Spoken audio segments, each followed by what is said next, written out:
Hare Krishna.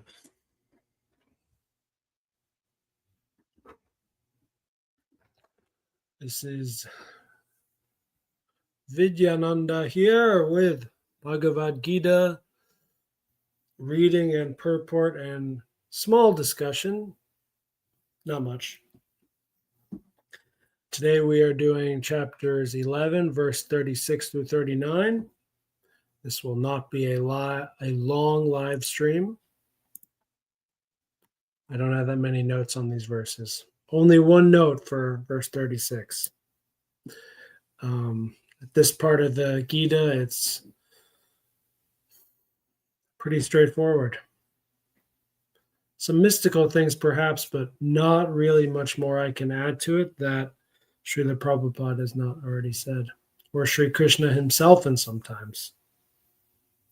There are some verses where Prabhupada does not give a purport. It is simply so straightforward and sufficient from Krishna and Sanjaya themselves.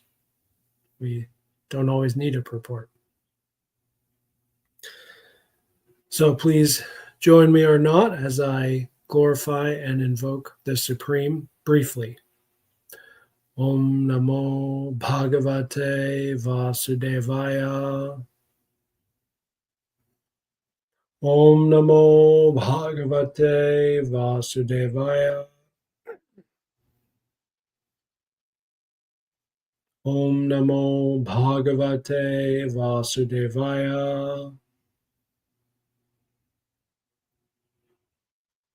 Om Jnanatimirandasya Jnananjana Shalakaya Chakshurunmilitam Yena Tasmai Shri Gurave Namaha. First, let's hear the literal translation of these 6, 7, 8, 9, 4 verses by H.D. Goswami, Hridayananda Maharaj. Arjuna said, rightly, Hrishikesha, the world rejoices at your glory and grows attached to you. Fearful demons flee in all directions, and all accomplished societies bow down. And why should they not bow to you, great soul, first maker, higher yet than Brahma? O infinite Lord of gods, cosmic abode, you are the unperishing, being and non-being, and what is beyond. Original God, you are the primeval person. You are the supreme resting place of this universe, the knower, the knowable, the supreme abode. You pervade the universe, O infinite form. You are Vayu, Yama, Agni, Varuna, Shashanka, Prajapati, and the great-grandfather. I bow. Let me bow and bow again to you 1,000 times, and again and still more. I bow to you. I think that's a really good verse cluster.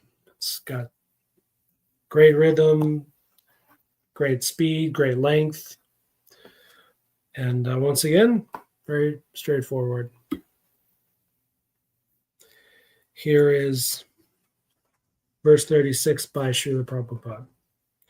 O Hrishikesha, the world becomes joyful upon hearing your name, and thus everyone becomes attached to you, although the perfected beings offer you their respectful homage. I think I'm saying that right, homage. The demons are afraid, and they flee here and there. All this is rightly done. Let me double check that word. Homage or homage.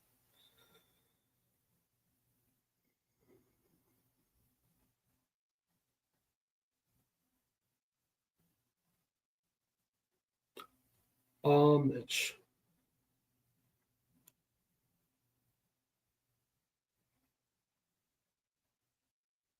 Homage. Homage.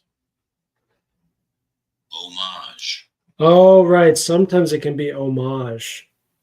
And that's as defined in 2b, something that shows respect. So that's actually the one we're talking about. But 2a is also respect.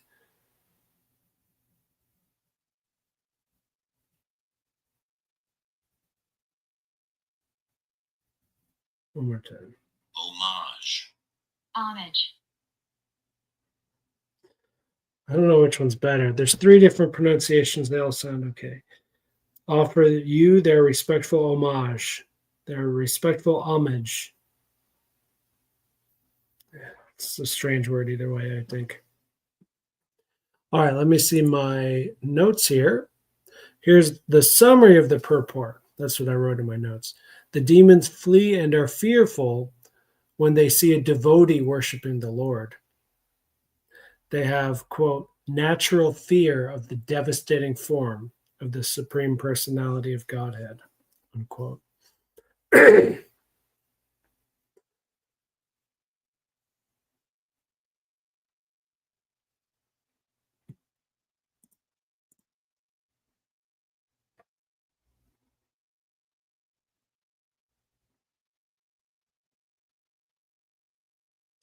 Honestly, I feel like I have daily experience with this. Demons fleeing and when they see me worship. I literally feel like I see this on a daily basis just around me. Most of the times it's really subtle. I try to be secretive with my japa as I do it all the time throughout the day, walking around and whatever. But, sometimes people see me and they think I'm a witch or something. It's the exact opposite. They are not witches, but they are inimical to God, which is not much different, I think. I'm not a good devotee either, but I try.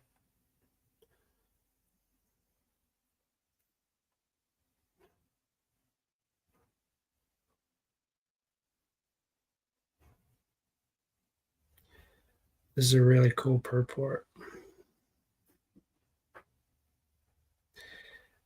Herein the battle of Kurukshetra was being concluded, but in outer space there were many demigods, siddhas, and the intelligentsia of the higher planets. They were all observing the fight because Krishna was present there.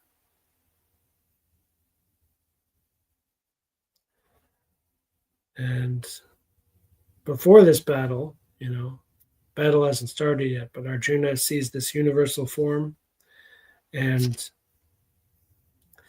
demigods take great pleasure seeing Arjuna witness this form.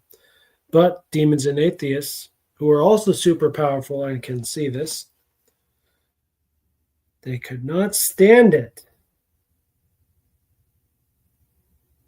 And they fled. I think the key word for me is natural. It's a natural fear of the devastating form of the Supreme Personality of Godhead. It's very natural to be afraid of God. It's supernatural.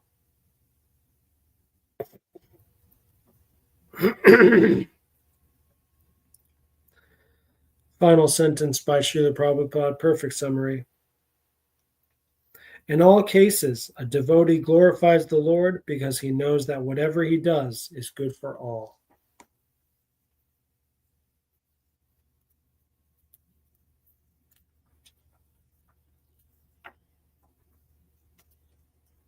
I'm noticing a little grease stain on this page here.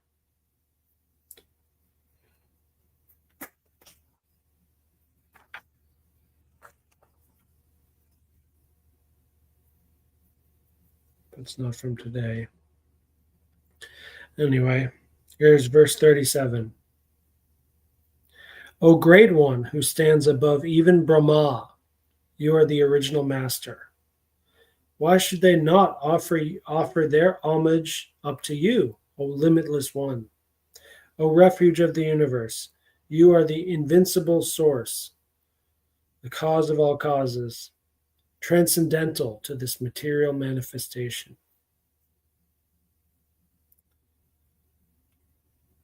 Once again, I have no notes for these next few verses, so I will kind of read some parts of the purport or summarize other parts. I'm just going to do it on the fly.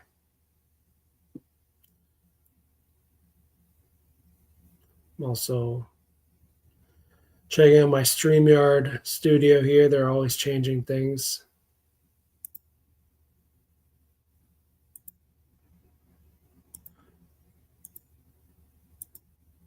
Okay. Krishna is worshipable by everyone. He is all pervading, the soul of every soul. And yes, he addressed Krishna as Mahatma, literally translated as great soul.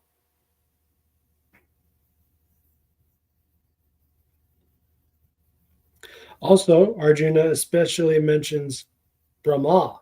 Krishna is greater than Brahma because Brahma is created by him.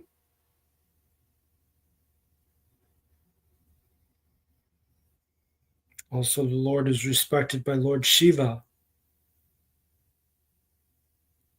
There's a word, aksharam, very significant, and it means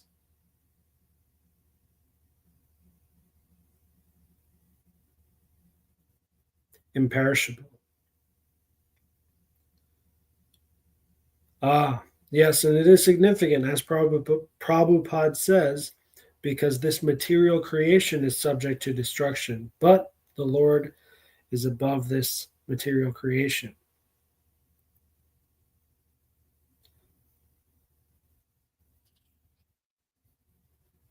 He is superior to all the conditioned souls within this material nature, as well as the material cosmic manifestation itself. He is therefore the all great supreme. 38. You are the original personality, the Godhead. You are the only sanctuary of this manifested cosmic world. You know everything, and you are all that is knowable. You are above the material modes, O limitless form. This whole cosmic manifestation is pervaded by you. Everything is resting on the Supreme Personality of Godhead. Therefore, he is the ultimate rest. Nidhanam means that everything, even the Brahman effulgence, rests on the Supreme Personality of Godhead, Krishna. He is the knower of everything that is happening in this world. And if knowledge has any end, he is the end of all knowledge. Therefore, he is the known and the knowable. He is the object of knowledge. Oh, little typo there. Because he is all pervading. Because he is the cause in the spiritual world, he is transcendental. He is also the chief personality in the transcendental world. Yogeshvar. I would call that Yogeshvar. So it looks like I read just the verse and then the purport back to back. I hope I gave a big enough pause so everyone knows when was the verse and when was the purport. It's a really short purport, so I'm just reading it.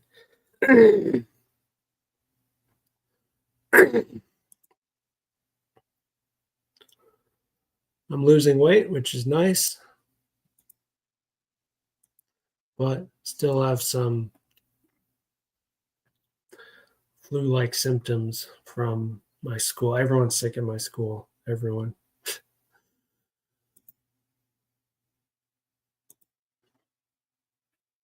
I need some fresh air, I think. I don't know. I woke up with congestion in my throat. Verse 39. You are air, fire, water, and you are the moon. You are the supreme controller and the grandfather. Thus I offer my respectful obeisances unto you 1,000 times, and again, and yet again. The Lord is addressed here as air because the air is the most important representation of all the demigods, being all pervasive.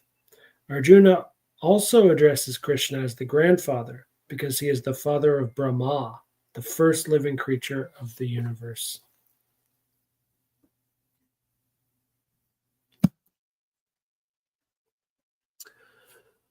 Oh, once again, I hope I gave a good enough separation between verse and purport. Anyway, that's going to be it for today. I knew it'd be a short stream, and Just starting my day here. Laundry is done, and I will get some air and some drink of some kind for my throat. Hare Krishna. Jai Srimad Bhagavad Gita. Jai Shri Vaishnavas and Vaishnavis everywhere. Jai Srila Prabhupada, Shri Jagat Guru. Hari Bol. Bye bye.